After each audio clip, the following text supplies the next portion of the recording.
Ladies, gentlemen, and all you generic anime characters, as always I am Cosmic, and today we're going to be reviewing Groundbreakers, an indie turn-based strategy game that was previously in Steam's Early Access program, developed by Vietnam-based company United Indie. Groundbreakers is essentially a turn-based strategy game where you field a team of 5 robots to battle other robots. Battle maps are procedurally generated with over 5 different terrain types.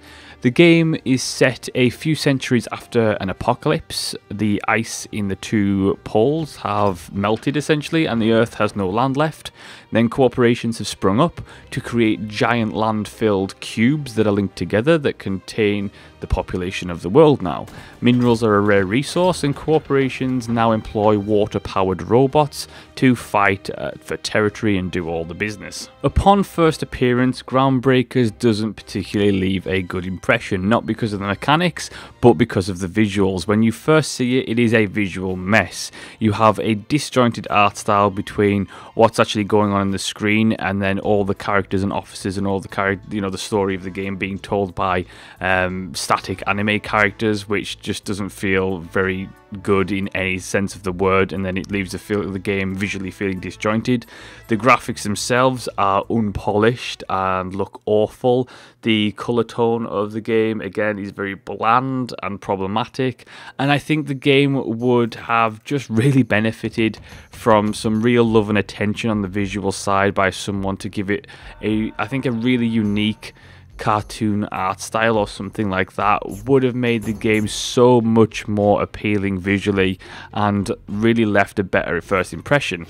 But forgetting the first impression for just a second, once you actually get into the game, getting past the poor visuals, you actually find a pretty big surprise in the sense that this is actually a fairly good game, and it's not just a fairly good game. Even the combat itself, you first think is really simplistic, actually contains a buttload of depth, which was surprising in nearly every way. Each robot is unique in combat and has a different role and can do various abilities that really help you in certain situations. I particularly enjoyed the cannon robot, mainly because I liked getting up high and giving the cannon robot a damage boost from being up high, and then being able to just rain down fire on my enemies, and then when an enemy got too close, using the jump ability, which essentially jumps the cannon robot away from where you are, but not only doing that, while it jumps, it shoots down cannonballs at the enemy, which I thought was just fantastic and was a really fun little robot to use. And while the robots are all fun and good, and all their abilities and various things that they can do does add depth to the combat, that's not the most fun thing. The most fun thing about the game is the actual maps. Now, maps are procedurally generated, so they are random. And not only are the maps random, but they are also ever-changing in terms of their terrain, and they have random mechanics that just spring up. So, for example, in one match, the random mechanic of the game was a sandworm, so each team has an ability to basically send out a giant sandworm to attack a specific location on the map. Then in another game, it was jump pads, so every time your robot landed somewhere, a jump pad would appear underneath it, and essentially once you were able to activate ability, it would activate all the jump pads, which meant that every single robot on your team and the enemy's team would be flown off into a random location, which was useful if you got into a bit of trouble, less useful if you were winning and then had to go back to the very start of the map. But all that kind of thing, all those random mechanics, and there's tons more, are so much fun and add so much variety to the game that it really does keep things interesting. Add to that the ever-changing terrain, so the land floods and any land robots get caught under the water will die and all that kind of thing. And as your robot goes onto different tiles of the terrain, it actually gets lower because of the weight of your robot. So and verticality is a big thing in the game, so levels do have verticality to them, and that verticality is directly tied into various bonuses. So for example, the cannon robot, like I mentioned before, if you put them quite high up and the enemy is down below you, you will get a damage boost and all that kind of thing. So there's all that tied in together. So the ever-changing terrain, the random mechanics, the verticality, all the bonuses, coupled with the loads of different types of robots, all the different types of abilities, and the customization of the robots themselves, that packs in itself a lot of customization and a lot of depth, and ultimately a lot of replayability. It does keep the battles really, really interesting, and the battles work really well, because even though at first glance you look at it and you think, oh, this is just a very straightforward point and click turn-based strategy game that looks really simple, but actually once you kind of peel back the layers a little bit, you actually find that there's a lot to like about Groundbreakers, which I was even surprised about, because again, the visual impression of the game, coupled with how simplistic it looks, almost does the game a really big disservice in terms of how you perceive it from the start. Yet once you actually get into it, it's like seeing a whole different game for the first time. So when you're not battling all the different types of robots, you are going through to the progression side of things. So there's a lot of customizations that each robots have. Now, first is the craft system, where you can actually build robots, or you can upgrade them if you have the right materials and the right various schematics, etc, etc. Then you also have the chip system, which basically you will gain chips, and as you progress, and you're able to fit these blocks, which is essentially a little bit like a Tetris upgrade kind of thing, where you just fit the blocks into the chip system, and each will do various different things, and there's different rarities of each, so you can upgrade as you get further along. On the single player side of things, there is the campaign, which is a lot of fun. It's essentially about expanding territory. Again, the problem with the campaign comes mostly from the visual side. The UI isn't that particularly great. The whole campaign map looks really grim and really too simplistic, and it just ultimately does the game a disservice in every single way forward, and I really wish they had just chosen a different art style and a different graphical style for this.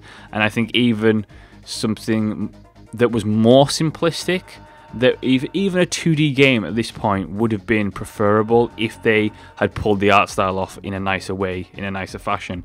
And I think that this chosen graphical style just does the game so much disservice that I think, how did you think that this was a good idea? Because it really isn't. And that's not to say that the graphics mean everything, because they don't, and that's certainly not the case, because the mechanics, especially in this case, just trump everything that's going on visually. It's just a problem of, it does affect how you play the first time around, especially with the UI in the campaign map and the way that the map actually looks. It is problematic. The game also does contain multiplayer, which, very similar to the graphics, is unpolished and can be a little problematic sometimes. It doesn't really work as intended all the time as it's supposed to, which can make it a little grim. I personally think that in terms of the multiplayer, it does need a lot of work, and I would recommend playing the single player and sticking to the single player for the most part, because the multiplayer is just riddled with issues that just make the experience not fun to play. And so I would probably stick with the campaign and the scenarios, and there is a lot of single player content to be had in Groundbreakers, which makes the multiplayer itself, you know, not that big of a deal to let go. Ultimately, Groundbreakers is yet again a game that proves the old saying, don't judge a book by its cover, very, very true, and it rings so true when it comes to this game.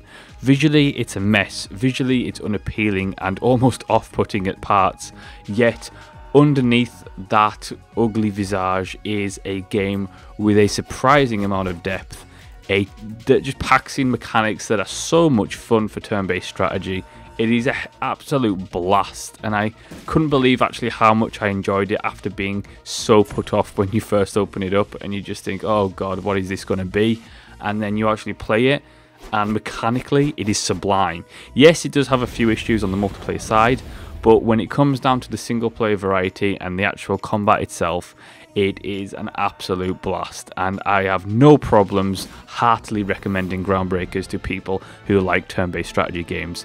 It's such a well-made game, and I just wish that the visual side of things kind of represented how the game actually is mechanically, just for the sake of developers, just so that they were probably a little bit more successful in terms of what people thought when they actually were browsing over the game. Because I really wish that, you know, the visual side of things, and particularly the multiplayer side of things, it's not a big deal, and I think they may have overreached a little bit for the multiplayer.